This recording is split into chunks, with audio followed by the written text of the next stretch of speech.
everybody. I'm Madalyn Sklar, host of the Social ROI Chat.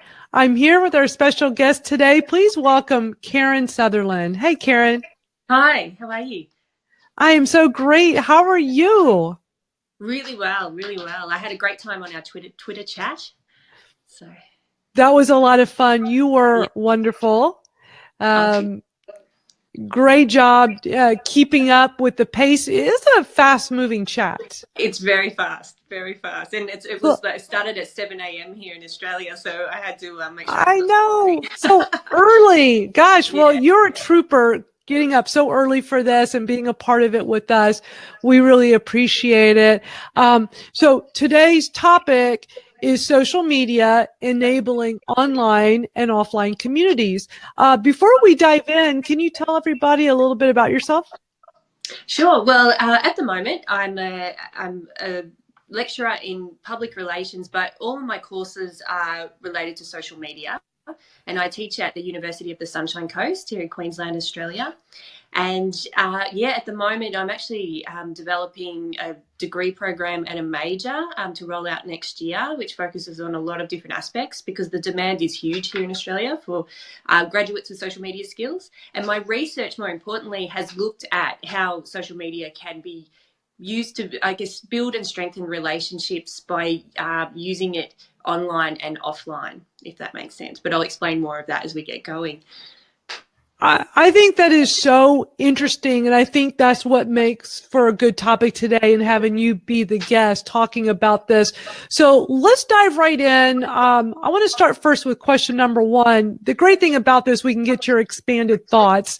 With Twitter, it used to be 140 characters. Now it's 280, but even with Yeah. the 280 characters, we're a little bit limited. So it'll be nice to have you kind of explain some of this in greater detail. So question number one, why do you think people use social media? I think there are many reasons and many motivations. I think if we were trying to really sum it up into just a few different motivations, I would say, and based on my research, it's about connection. So, connection really to friends and family and keeping in touch with people. Also, community and being able to be part of and participate in groups with niche interest, a particular interest, because often, I don't know about you, but my friends and family aren't very interested in the things that I'm interested in. So social media has allowed me to find people who are. And then information. People want to keep on top of what's happening. They want to learn. They want to, find out the latest news. And even someone mentioned in the Twitter chat about shopping, so finding the latest products, things like that. I think they're probably the key motivations, but there are many more. So it's really hard to simplify. Social media is a complex beast, as you know. It sure is. It is a wonderful way to communicate and connect with people.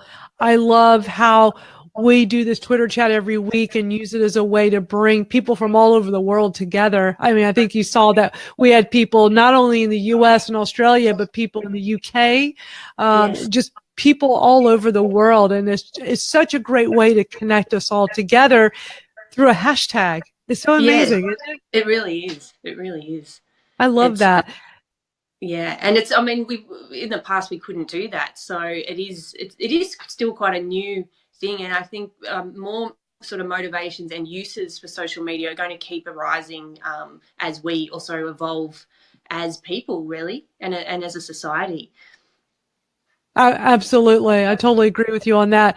All right. So let's look at question number two. What role does social media play in offline communities? Well, so my PhD research was focused on social media and non-profit organisations here in Australia, and as part of that, I interviewed a lot of volunteers, and it was pretty much across the board. They said that the organisations that had a Facebook group really helped them to feel connected to what was going on in the organisation, but it also made them feel like they were a valued member of that organisation as well. And it gave them a space to get to know other volunteers and feel part of a team. And that motivated them to actually want to keep coming back and volunteer, because sometimes it can be very hard for charities and nonprofits to retain volunteers, and communicating with them and keeping them connected with the organisation in between their offline volunteering efforts really help to build that relationship and maintain it. Right. Yeah. And, it's so interesting how you can have social media, play into these offline communities. Like I was just at Social Media Marketing World a few months ago, and that got brought up quite a few times on the chat. And we were talking about how so many of us came together that already knew each other on this chat and through just connecting on Twitter, yet we go to a conference and have that ability to hang out with this person, get to know them even better, strengthen the relationships. So interesting how it starts with something as simple as a hashtag on a Twitter chat. Yeah, absolutely. And then that hashtag it's almost like an indicator that you have something in common because you're both there. So it's almost an icebreaker, and then you build the relationship online, and then, as you said, deepen it. And it's also sometimes when you go to big events like that, especially if you're going on your own, it's nice to know that there'll be people there that you already know and already have some sort of relationship with. So you sort of stick to your crew, you find them, even though you normally interact online. Right. I love that because you're so right. Like, you go to a conference, you don't always know, especially if it's your first time. If let's say, you're like, when I went to Social Media Marketing World my first time 3 years ago, I didn't really know all the regulars that had already been going year after year, and they've all become friends with each other. And I felt like the newbie. But I knew so many people from my online connections through social media, especially through Twitter. I've been really big with Twitter chats for many years. So, and live streams. And so you go to these events and then you oh, I recognize you. We'll use Chris Strubb as an example because he's always everywhere. And he's like the king of Twitter chats and live streaming. And it's like the first time I saw him in person, it's like, well, I feel like I already know him really well because of the way I follow him online. He's always doing video. So you're already seeing how they carry themselves and their nuances and everything. So meeting them in person is like, wow, okay, I can actually hug you, but otherwise everything is the same. Like I already know you from social. So it's so interesting how, especially with the evolution of that, I've been going to conferences for at least 20 years. And back when the internet was newer and before social media, it was like, okay, you knew somebody through your interactions on email, but that is so different from where we are today with social media, right? Completely. Because I remember before social media, I having like a working relationship with someone for maybe 4 years, and I only talking to them on the phone, emailing. I never knew what they actually looked like. And when I finally met them in person, it was completely different.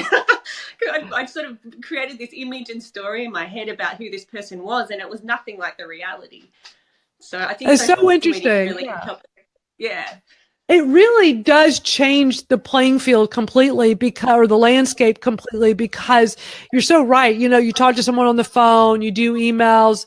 That's the old school way. And you do put that picture in your mind of what you think they look like. And then you go to a conference or an event and you're like, oh, wow. Okay. Completely different than what I thought. And then today with social media, even if you or the other person is not live streaming, because that's becoming such a thing now. But even prior to live streaming, we see their pictures on all the different platforms. We know what they look like. We know so much about them. But now we get video into the mix. Like you and I on live stream, it's like if I see you at a conference or an event, it's like, oh yeah, Karen, we're like old friends. Because you feel like you know them so well. Yeah, totally. I completely agree. And Kevin says, before meeting someone today, you can sometimes get to know them better than their own mom. That's cute. I love that. Through their social, you can get to know so much. It's so interesting, especially with Facebook, because so many of us put a lot of personal information. By personal, I mean like showing our day-to-day life, what our families are like, what are the things that we do are like. And even with Instagram stories, we document our day to day. So, so people really can get to know us, like, using Chris Drubb again. It's like, you feel like he's your best friend. Yeah. Yeah. Because just what he does on social. So, and I guess that's because it's called social, and I think that, it's really true. It's by its name. It has that impact, or it can. Yeah. Yeah. It seems like that's really finally starting to, like, people are really embracing it now. People used to be like so private with things, even initially with social media. But I mean, I really credit Twitter with really opening people up because it's so public. Don't you agree? Like, when you look at all the different platforms.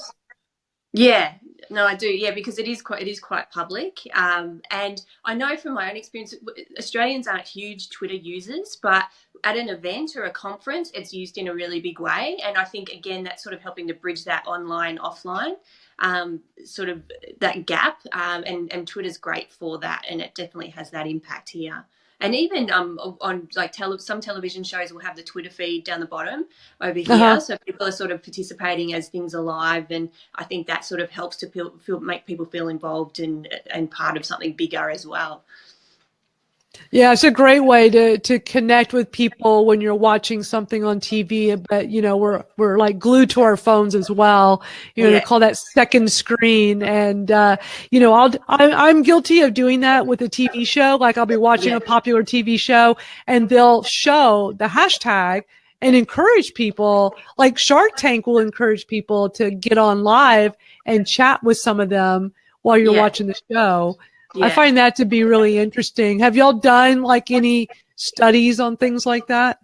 I personally haven't, but I'm sure there has been some research on that. Yeah. Yeah. I think it's really interesting. Yeah, me too. And, Kevin is asking if you are the only second Aussie guest on Social ROI. We'll have to check and see. You might be. Oh, well, I feel honored. That's awesome. I didn't even think about that. We'll have to go look into that and find out. All right. So, question number 3, how can social media encourage attendance at an offline event? Well, I guess in the lead up, it can help to create buzz and suspense and excitement about an event by sort of feeding, drip feeding details and things like that. And can be, I guess social media allows it to be particular events, particularly really niche events to be targeted. The advertising can be really targeted to reach the people who would be most interested in it. And also it's easy to share as well, information about events. And again, live streaming from the event and even live tweeting and things like that can help, to increase attendance while it's actually happening.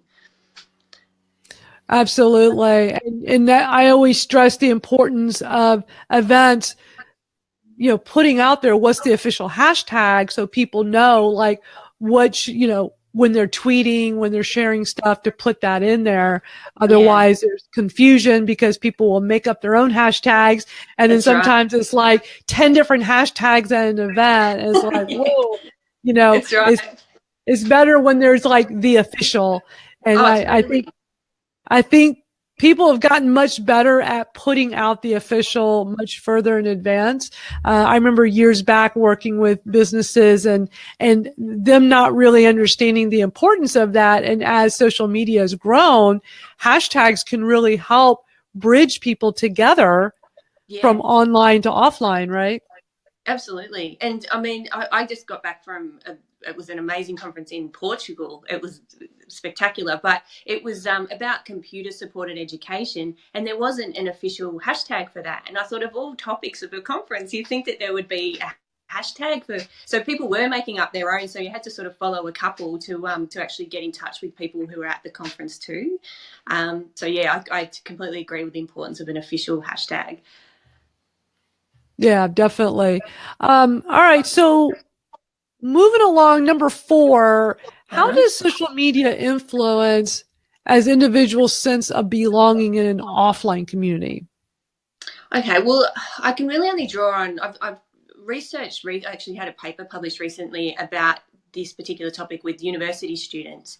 And what they found was that university students who were connected with the official Facebook profiles of the university itself felt more connected and part of the university community as a whole.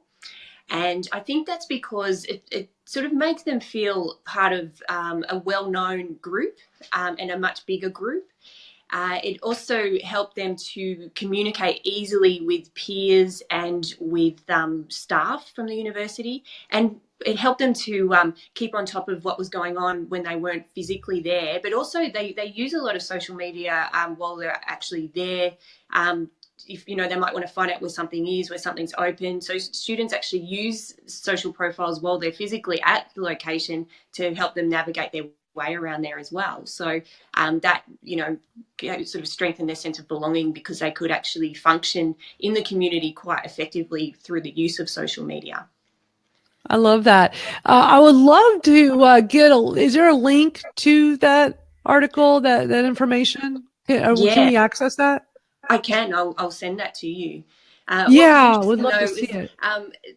Where some students sort of fell down was they weren't using it to, say, go to an offline, like, organised event or to organise face-to-face meetups with their peers, but they were communicating well and felt connected still without having that sort of part of it. But that was mainly with the first year students. By third year, they were doing that really well. So maybe it's a skill that students need to learn, how to use social media as a tool to function offline in an effective way. Nice. Yeah, if we can get that link, I would love to share it. And actually, after this chat, if you just want to post it in the comments here, that would be great, because I would love for everybody to have access to that. Would love to read through it. It was fascinating when you were tweeting the information about this during the chat. I thought that was really cool. All right. So this is one that everybody was very interested. We were all kind of hush-hush because we wanted to hear your thoughts on this. What is a Propinquity loop, and how can marketers create one? Did I say it right? Yeah, it's that's a hard word. The word, I know the word is quite convoluted and academic, and I should probably think of a better word for it. But it comes from an overall theory of it's dialogic theory and relationship management theory, which are both public relations theories, and it's a component of both of those.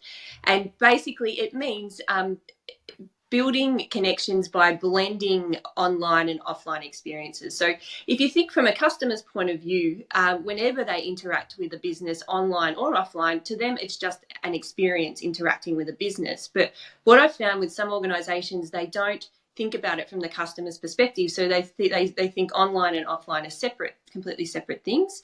So with a propinquital loop, what happens is if you are constantly sort of driving activity from online to offline and then back again, it means that the customer is usually, quite regularly connected with the business through this activity. And so it means when they're not physically at, the shop or whatever the business is, they're still connected online, and then online prompts them to actually go and visit. And when they're actually physically there, there's a prompt there that then gets them to share their experience back online. And so it creates a loop between online and offline.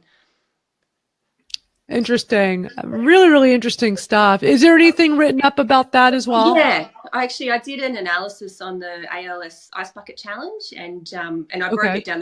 There's a diagram too, which one might be easier to look at. But yeah, I looked at that because the ALS Ice Bucket Challenge is a great example, because if you think about it, nominations happened online, and then really to participate properly, you had to complete an offline action and document that, and then and then share it back online while nominating someone else. And so it just created this loop of activity between online and offline. The thing that really kept it going was that if someone wasn't nominated then back online, that it would have formed a loop, but it created a new loop by doing that. And so it was just this sort of blend of online and offline activity.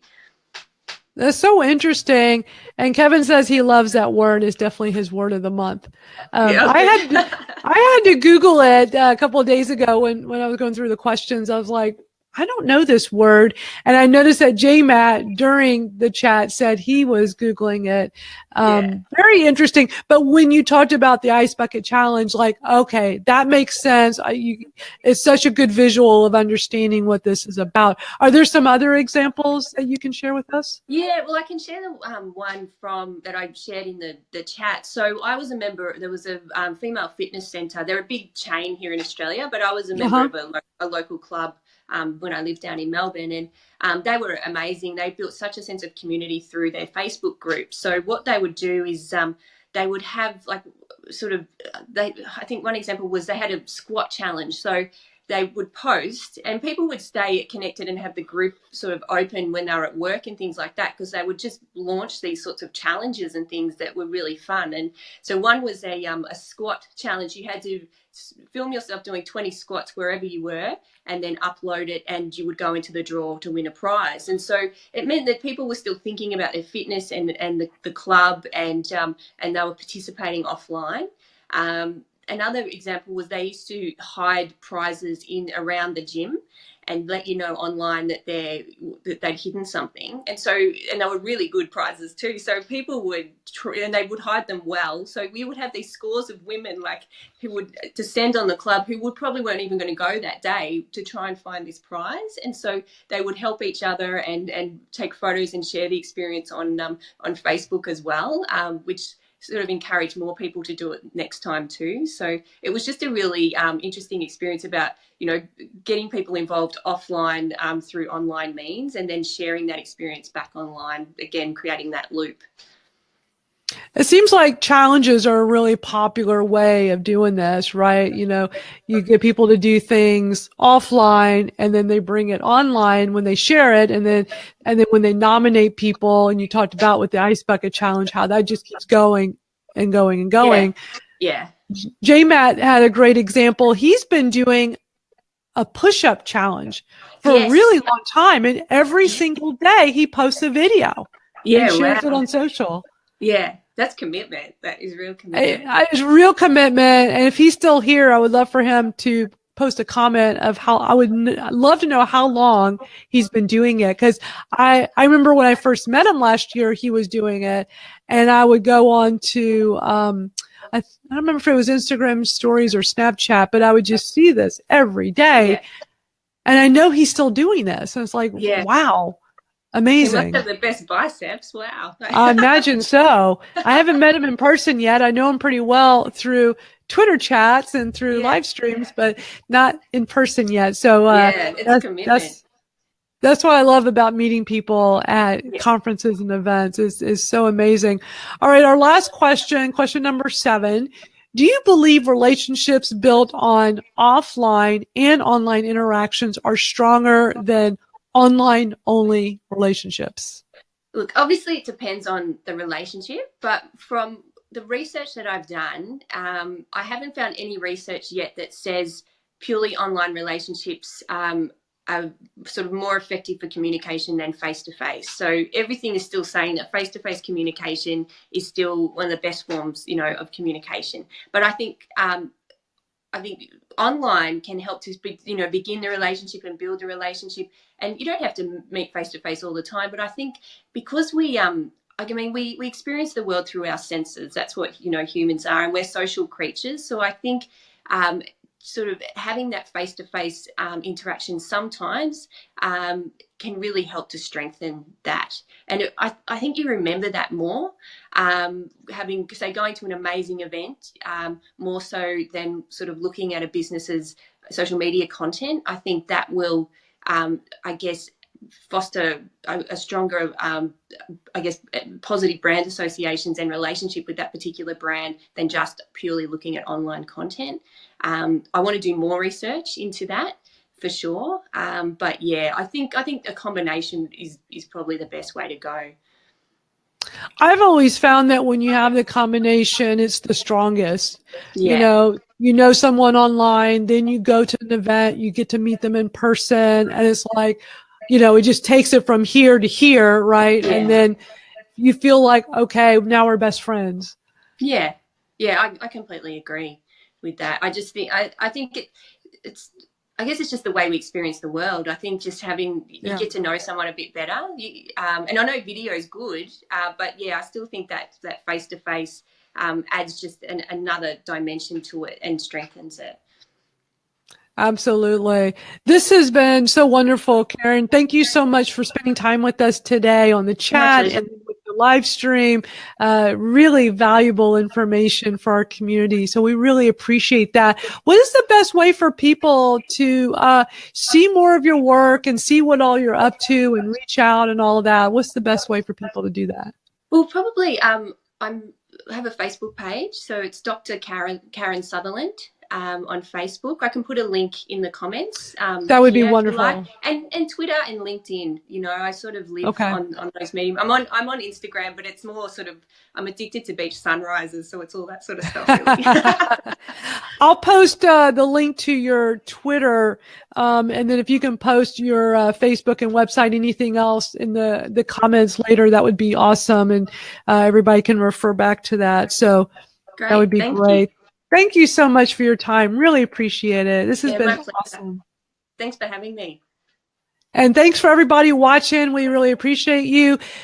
We'll be back next week, and we're actually taking social ROI on the road. I'm going to be at Marketo's big annual summit in San Francisco, and our guest is going to be Heidi Cohen, and we are going to have a really awesome, fun chat in person, her and I. So Karen, this is kind of like taking what we're doing today and taking the online to offline. Yeah, great. We're going to actually do the chat in person together. We'll be the combination online, offline. It's going to be a lot of fun. So looking forward to that. And we plan to live stream it as well. So it'll be a lot of fun. So hope everybody can attend. And until then, I'll just see you all out on Twitter. Take care. Thanks. Bye.